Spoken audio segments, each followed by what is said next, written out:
ទាំងប្រជាពលរដ្ឋដែលរងគ្រោះដោយអំពើអយុត្តិធម៌ទាំងគណៈបកប្រឆាំងសង្គមស៊ីវិលនិងសហជីពសុទ្ធតែបានរត់រកអ្នករាយការណ៍ពិសេសរបស់អង្គការសហប្រជាជាតិដើម្បីឲ្យជួយអន្តរាគមន៍ដោះស្រាយបញ្ហារបស់ពួកគេនិងបញ្ហារបស់ជាតិទាំងមូលដើម្បីផ្ញើសារទៅបកប្រឆាំងវិញរដ្ឋាភិបាលក៏បានសុំឲ្យលោកសូរិយាប្រសាទស៊ឺបេឌីជួយជំរុញឲ្យបកប្រឆាំងចូលក្នុងរដ្ឋសភាផងដែរការស្វែងរកអន្តរាគមន៍ពីលោកស៊ឺបេឌីមិនមែនជារឿងចម្លែកទេមិនចម្លែកពីព្រោះថាលោកគឺជាមន្ត្រីអង្គការសហប្រជាជាតិដែលមានបេសកកម្មការពារសិទ្ធិមនុស្សនៅកម្ពុជាប៉ុន្តែសំណួរដែលគួរចោទសួរមិនអាចជៀសវាងបាននៅពេលនេះគឺ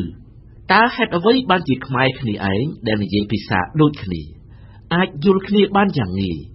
ម្ដេចមិននិយាយគ្នាហើយបែរទៅពឹងលើជនបរទេសឲ្យជួយអន្តរាគមន៍ដោះស្រាយបញ្ហារបស់ខ្លួនទៅវិញជាការពិតណាស់ការពឹងពាក់គ្នាទៅវិញទៅមករវាងជាតិសាសន៍មួយទៅមួយទៀតនៅក្នុងន័យកិច្ចសហប្រតិបត្តិការដើម្បីអភិវឌ្ឍប្រទេសគឺជារឿងដែលមិនអាចជៀសវាងបានប៉ុន្តែការពឹងពាក់បរទេសឲ្យជួយដោះស្រាយបញ្ហាផ្ទៃក្នុងរបស់ខ្លួនគឺជារឿងដែលគួរតែដល់ពេលបញ្ចប់ហើយសម្រាប់ប្រទេសកម្ពុជាប្រវត្តិសាស្ត្របានបង្ហាញយ៉ាងច្បាស់ថានៅពេលដែលខ្មែរឆ្លោះគ្នាពួកគេតែងរត់ទៅពឹងបរទេសភាគីម្ខាងរត់ទៅពឹងបរទេសខាងកើតម្ខាងរត់ទៅពឹងបរទេសខាងលិចទីបំផុតប្រទេសកម្ពុជាដែលធ្លាប់ជាមហានគរត្រូវបានបរទេសហែកចែកគ្នាមួយជំរិកម្នាក់នៅសល់តែចំណុចកណ្ដាលតូចមួយតែប៉ុណ្ណោះទោះជាយ៉ាងនេះក៏ដោយក៏វប្បធម៌ពឹងពាក់បរទេសនៅតែមិនទាន់ត្រូវបោះបង់ចោលនៅឡើយដែរមានមូលហេតុច្រើនយ៉ាងដែលធ្វើឲ្យខ្មែរចូលចិត្តពឹងបរទេសឲ្យជួយអន្តរាគមន៍ដោះស្រាយបញ្ហាផ្ទៃក្នុងរបស់ខ្លួនមូលហេតុសំខាន់ជាងគេគឺភាគីបដិបត្តិនយោបាយតែងតែគិតគូរផលប្រយោជន៍បករបស់ខ្លួនធំជាងប្រយោជន៍ជាតិហេតុដូច្នេះហើយបានជានៅពេលមានចំនួនដណ្ដើមអំណាចគ្នាភាគីម្ខាងត្រូវតែប្រើប្រាស់គ្រប់មធ្យោបាយដើម្បីរក្សាអំណាចមិនឲ្យបាត់បង់រីឯភាគីម្ខាងទៀតប្រឹងដណ្ដើមអំណាចឲ្យទាល់តែបានទោះជាក្នុងតម្លៃណាក៏ដោយនៅក្នុងបរិបទនេះ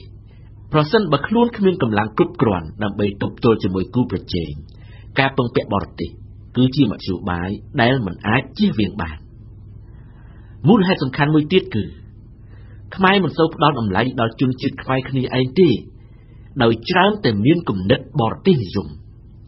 ផ្នត់គំនិតបែបនេះកើតមាននៅគ្រប់វិស័យឲ្យតែជារបស់បរទេសសុទ្ធតែមានតម្លៃជាងរបស់ខ្មែរខ្លួនឯងគំនិតបែបនេះហើយដែលធ្វើឲ្យខ្មែរបាត់បង់មោទនភាពជាតិហើយចូលចិត្តប្រើប្រាស់វត្ថុដែលនាំចូលពីបរទេសនិងមិនសូវប្រឹងប្រែងផលិតអ្វីជារបស់ខ្លួនឯងឡើយងាកទៅមើលវិស័យនយោបាយវិញចាប់តាំងពីកិច្ចព្រមព្រៀងសន្តិភាពក្រុងប៉ារីឆ្នាំ1991រហូតដល់ការបោះឆ្នោតឆ្នាំ1993សុទ្ធសឹងជាលទ្ធផលនៃកិច្ចអន្តរាគមន៍ដោះស្រាយទំនាស់ផ្ទៃក្នុងរបស់បរទេសទាំងអស់មានបញ្ហាធំៗជាច្រើនទៀតក្រោយឆ្នាំ93ក៏ត្រូវបានដោះស្រាយក្រោមសម្ពាធអន្តរជាតិនោះដែរបច្ចុប្បន្នវិបត្តិនយោបាយក្រោយការបោះឆ្នោតកើតមានសារជាថ្មីបើទោះបីជាកម្ពុជាមានព្រះមហាក្សត្រដែលជានិមិត្តរូបនៃឯកភាពជាតិនិងបើទោះបីជាអ្នកនៅក្រៅឆាកនយោបាយជាច្រើនខិតខំផ្ដល់មតិយោបល់យ៉ាងណាក៏ដោយក៏ភាគីចំនួនហាក់មិនយកចិត្តទុកដាក់ប្រើយន្តការគ្នាឯងដើម្បីជជែករកដំណោះស្រាយនោះដែរយ៉ាងណាក៏ដោយចុះគ្រាន់តែពឹងមន្ត្រីអង្គការសហប្រជាជាតិម្នាក់ឲ្យជួយសម្របសម្រួលដោះស្រាយបញ្ហាផ្ទៃក្នុងរបស់កម្ពុជាគ្មានអ្វីគួរឲ្យទាស់ខុសទេអន្តរាគមន៍របស់លោកស៊ូបូឌីមានតម្លៃប្រសិនបើភាគីចំនួនចង់បញ្ចប់បញ្ហានៅពេលនេះប៉ុន្តែអ្វីដែលត្រូវជៀសវាងនោះគឺការប្រើប្រាស់ឥទ្ធិពលមហាអំណាចនៅពីក្រោយខ្នងរៀងៗខ្លួនដើម្បីជាកម្លាំងប្រឈមមុខដាក់គ្នាយកចាញ់ឈ្នះក្នុងការតស៊ូនយោបាយសរុបមកវិញផ្លូវដែលល្អបំផុតសម្រាប់កម្ពុជាគឺការកសាងទំនុកចិត្តរវាងខ្មែរគ្នាឯងតាមរយៈការកសាងវប្បធម៌ជជែកពិភាក្សាជំនួសឲ្យវប្បធម៌ពឹងលើបរទេសធ្វើបែបនេះបាន ទើបខ្មែរអាចការពារបូរណភាពទឹកដីនិងអធិបតេយ្យភាពរបស់ខ្លួនបានពិតប្រាកដមិនតែប៉ុណ្ណោះ